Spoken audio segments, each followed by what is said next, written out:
Hi, welcome to Mississippi Roads. I'm Walt Grayson. This is a special edition of Mississippi Roads. We're spending the entire show in the Delta. And the Delta is the land of my youth. I was born and raised here. Of course, that Delta, kind of like my youth, was a long time ago. Oh, there are a lot of us that remember it. But there have been so many changes. Some of them good, some of them bad. And a lot of them yet to be determined. What is the Mississippi Delta? Well, it's you know, in one sense it's an alluvial plain, it's an alluvial floodplain. It's the richest soil on earth, allegedly, and it feels like a little nation within Mississippi. It feels like it's got a unique history and culture that sets it apart from the rest of the state. I feel like it's barrel strength Mississippi, maybe it's a kind of distillation, a kind of high octane barrel strength distillation of all the contradictions and complexities and injustices and charm that is Mississippi.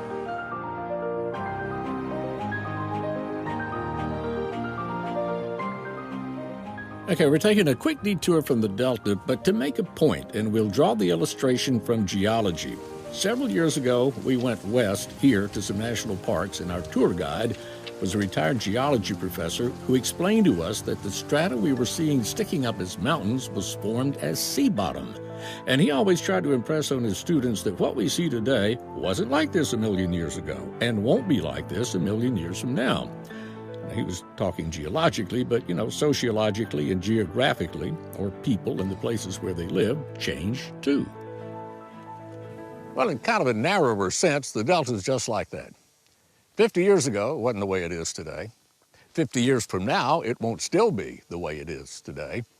So what we're looking at is the way the Delta is right now.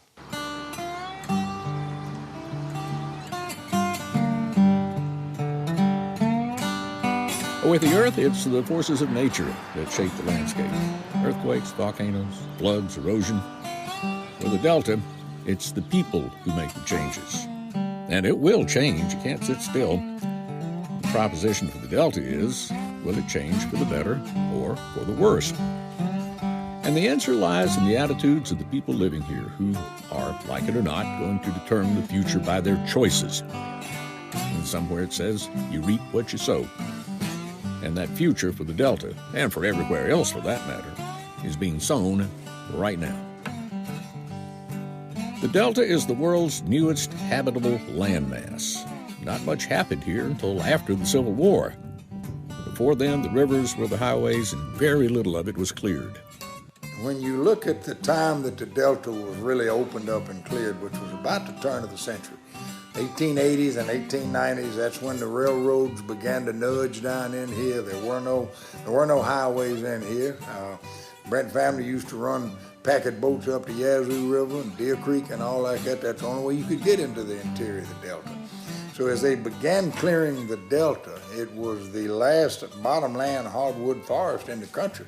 That's why Memphis is the hardwood capital of the world, because of the oak, the pecan, the ash trees, the cypress, all we had down here. And those railroads would come in here to haul those logs out to get them to the mills in Vicksburg and get into Memphis. And the highways followed the railroad tracks. And I got to thinking, well, by that time, the West had been won. The railroads were going all the way coast to coast. The gold had been gotten out of California. The gold rush was over in Alaska. The people in the Mississippi Delta that came off in there were the last pioneers in America. Hank Burdine is mostly a writer now. He was born in the Delta, moved away for a while, and then came back when life got to the point where it made better sense to be here than not. William Alexander Purchase said that lots of times one has to leave the Delta to appreciate it. And most of us that have left want to come home, and I wanted to come home.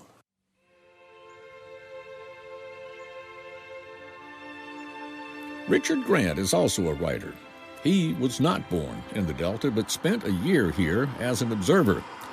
He set down his observations in his book, Dispatches from Pluto.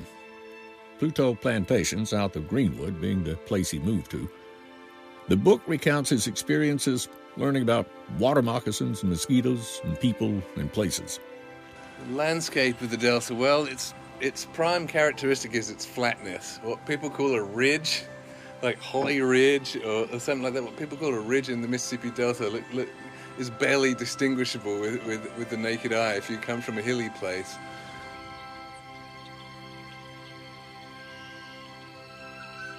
It's a kind of mixture of industrial farmland, these big laser-leveled fields, and these kind of pockets of primordial swampland and deep, deep woods that are full of game. And one of the ironies of the Delta is that the hunting land is now worth as much or more than the farmland. If they had saved, they could have saved themselves a lot of trouble, clearing all that swamp forest and.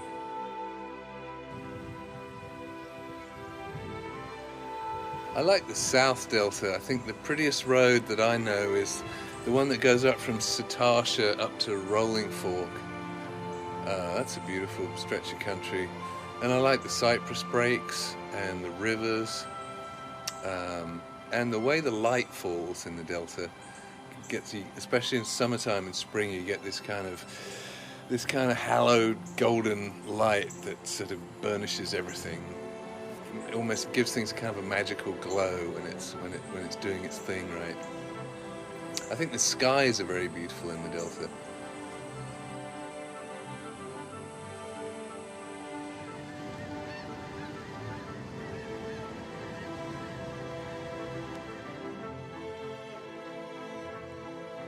Race is never far from anyone's mind in the Delta. I think it's probably one of the most race-obsessed places that I've been to.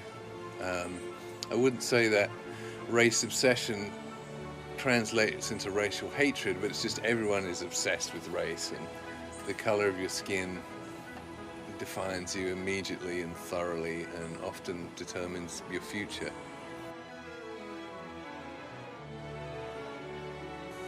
Having said that, you find a lot of conviviality between the races. You find a lot of very close relationships between black and white families. And yet there's a separation at the same time. So I remember this was brought home to me at a funeral. It was a funeral in a black church, and the white family was in the church. And the whole theme of the funeral was how black and white had come together between these two families in this one little place, and it was very moving. But then black and white went to separate wakes after the funeral and ate separately, because that's how the culture is. Lisa Bush is one of my favorite people in the world. She's an alderwoman and vice mayor of Leland. I wanted Lisa to tell me all about the negatives of the Delta, the poverty and the discrimination and the welfare. Instead, she's positive about the Delta. And not with rose-colored glasses, but with a genuine dose of reality. Unfortunately, the population is not what it used to be when I was a child. We had plenty of entrepreneurs in downtown Leland, which we no longer have right now, but I'm just believing in my heart that those days will return. I've heard so many stories from my parents who are now deceased, but they told me of a time when Leland was just bustling with activity, especially on the weekends, and I'm looking forward to those days returning. From the outside looking in, you may not initially say, well, there's nothing there. But it's kind of like a shoe salesman going to a faraway country where people don't wear shoes. Do you say there's no opportunity to sell shoes, or there's a great opportunity to sell shoes? It's the same principle. Lisa mentioned the population decline. That decline is actually tied to the land, or more specifically, the use of the land. Agriculture is the base of everything in the Delta. If it's a bad cotton year, or here lately a bad corn year, then not only is it the farmer who makes out poorly, but the car dealer, the chain stores, the bank, the pest control man, because ultimately the wealth of the Delta comes from what is raised here. And the rest of it is from turning that agriculture money over in the economy. But the Delta dirt has to put the money here first. Now, in the early years of the Delta, farming was done by hand and was extremely labor-intensive. It took hundreds of people to plant and weed and harvest the cotton crop. Now today, one person on a tractor can do the same job. And actually, with the GPS-equipped tractor, you don't even need the person anymore. So over time, as machinery displaced people on the cotton plantations, the people either left the area to find work elsewhere or stayed here as industry moved in to take advantage of cheap labor. But with favorable trade agreements, there ended up being cheaper labor elsewhere in the world, so one by one, industry mostly left, with some notable exceptions where industry is doing quite well here in the Delta. But by and large, the people who could left along with the industry. Howard Brent invited us down to his Delta hideout, Panther Track in Yazoo County, for a chat one afternoon. Howard's family was instrumental in the towboat industry in Greenville. Lots of people made a good living building barges and towboats and working out of the port of Greenville for many years. But all of that is gone, too. The business got so bad in the 80s when they did the grain embargo, and it was boats tied up, man. I mean, it was boats tied up everywhere. And everybody just either went broke or sold out. That's the reason we was trying to sell for, about 10 years before we sold out, No towing companies in Greenville anymore. It used to be 30 there. So it ends up being tied back to the land, the richest soil on the face of the planet. And to many people, the flatness of the Delta, its starkness in winter, the haze of green that tints it in spring, the pungent smell of dark plowed earth, and even of agricultural chemicals, is heaven on earth. This is some just so you'll know it information about the Delta. Mississippi's only hot spring is in the Delta, in Leroy Percy State Park, west of Hollandale. And spring used to run about 120 degrees when the park was created back in the 1930s as a CCC project. It's cooled to about 90 degrees now, but it still flows proficiently. Leroy Percy Park was Mississippi's first state park, built around picturesque Alligator Lake. There are 8 cabins here and a lot of picnic areas. Jack Coleman is another Deltan from Rosedale who spent his youth here and then left for a career and came back. My mother was born in Rosedale. I lived my whole life in Rosedale. Went to Ole Miss, and after law school, left and went to the Army JAG Corps and then was in Washington as a lawyer. But I came back. I always knew I would. I love the Delta. I love my hometown. I think everybody feels something special about their hometown, and it's pretty deep in me. Of course, I love being next to the river, too. I get that from my mother, and she didn't have to be seeing anybody just be happy to be here. I think maybe I feel so connected to this place, though, because my mother was a great storyteller. And I would say 90% of the stories that she told happened within 5 miles of the intersection of Highway 1 and Highway 8.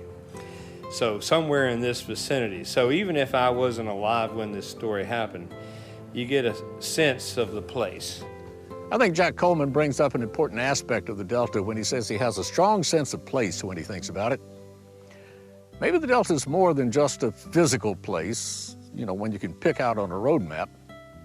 Maybe it is also a metaphysical place, one that you tuck away in your heart. The Delta, to me, is a state of mind. People that are not from here don't understand it, but once they come here and they see the open arms, they see the hospitality, they see the parties for whatever reason to have a party. If it rains, let's have a party. If it doesn't rain, let's have a party because we want to rain. It's harsh. The Delta was extremely harsh, and it still is. I mean, look at this heat and humidity we have right now. But it's the people that have overcome those hardships and the harshness that I think is the essence of the Delta. It is that state of mind that every writer, every painter, every Delta musician has tried to move from the spiritual plane to the physical plane, where we mere mortals can get a taste of it and a feel for it when we read their works or see their paintings or hear their music.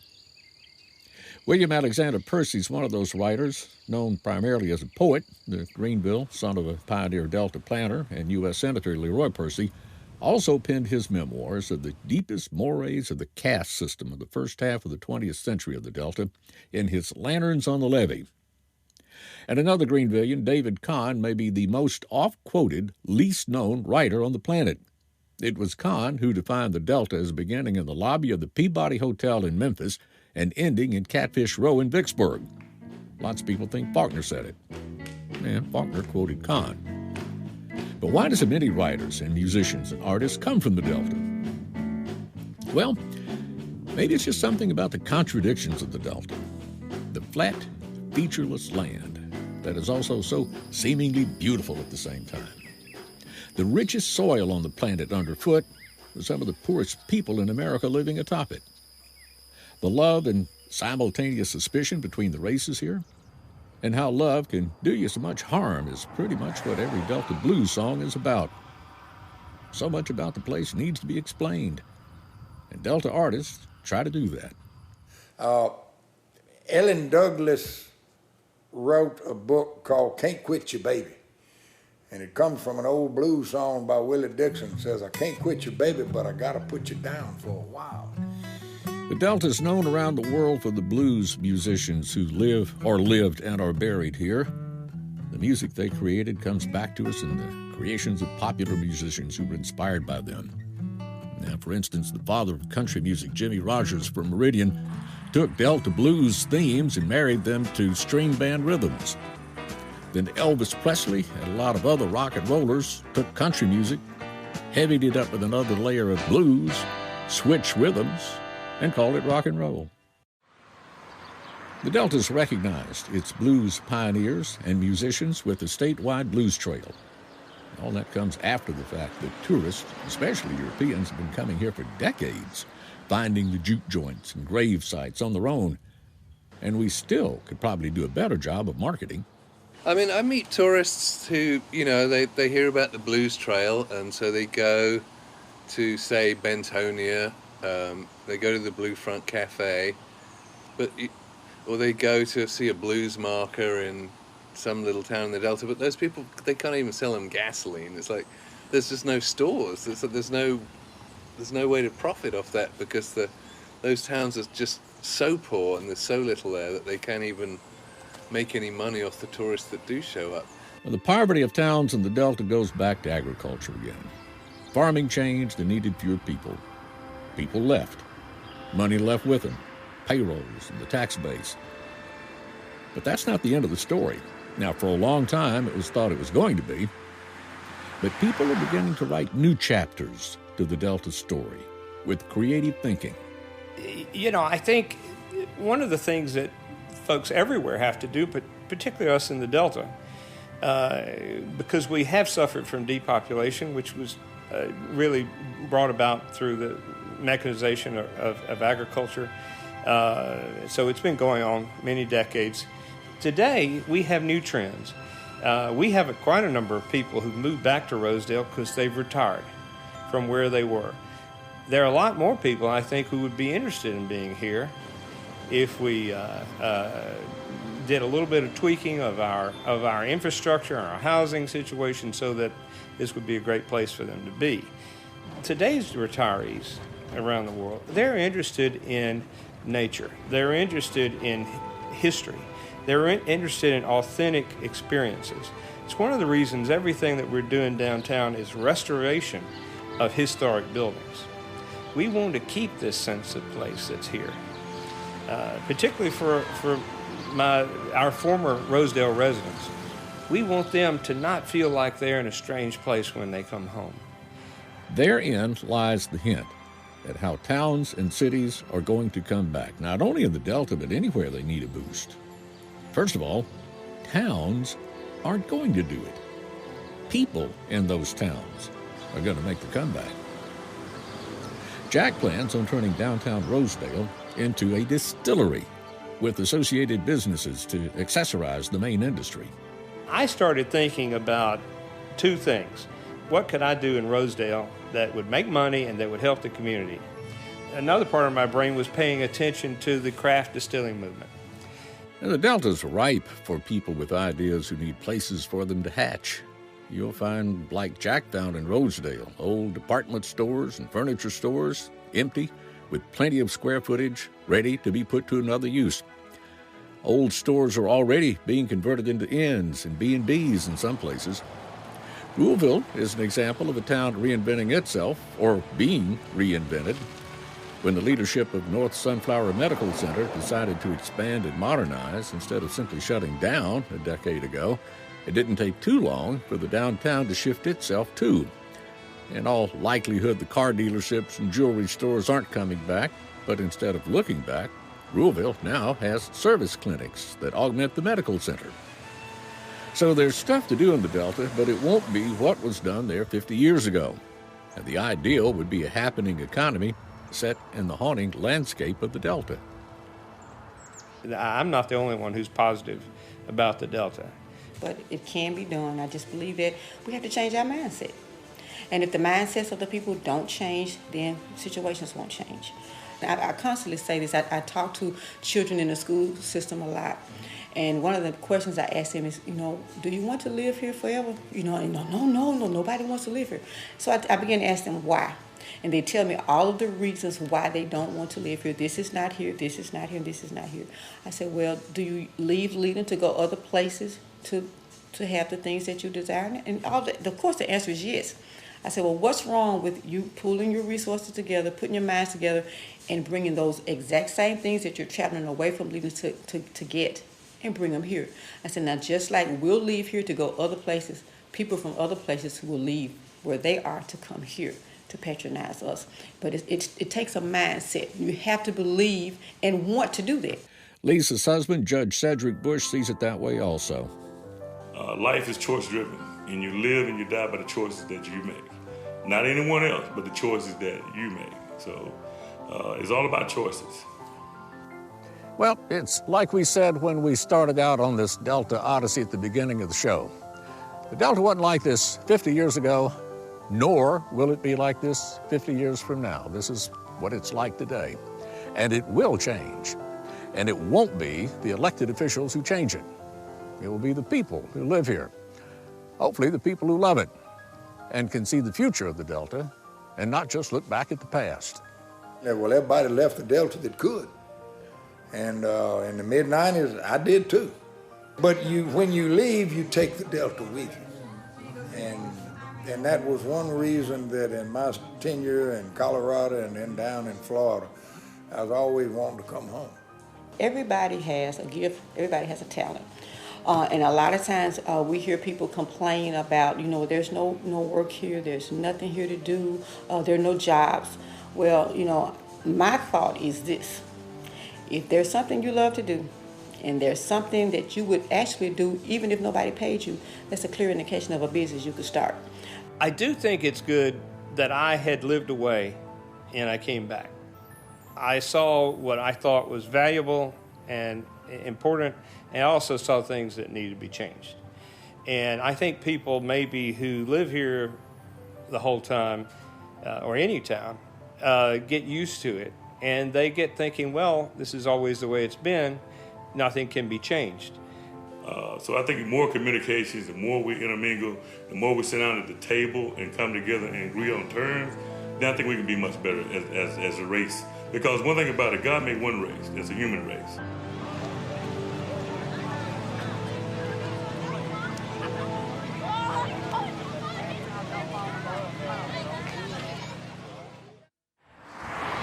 Here's something else you need to know about the Delta. In 1927, the levee broke just north of Greenville, flooding from there eastward to about Greenwood and then southward, creating a lake about the size of Delaware in the Delta. The Mississippi River was affected by high water that year all the way to New Orleans and beyond. The flood marked a turning point in how the federal government responded to natural disasters, stepping in to offer relief.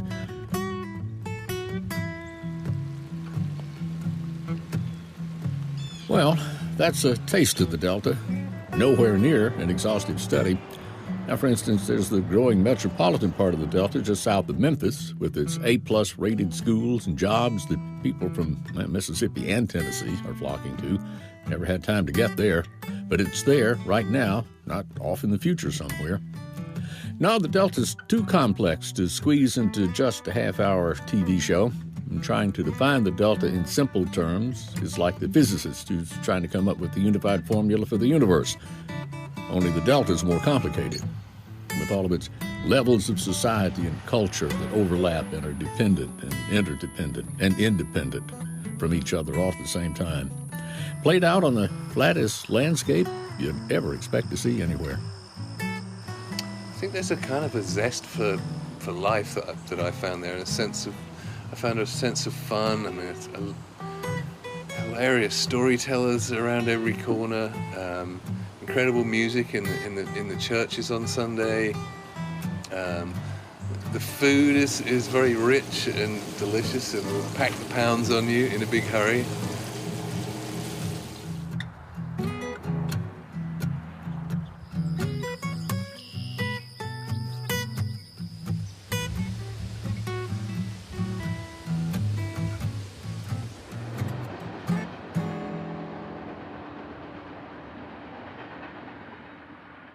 That's all the time we have for our special look at the Delta. If you'd like information about anything you've seen, you can always contact us at mpbonline.org/Mississippi Roads.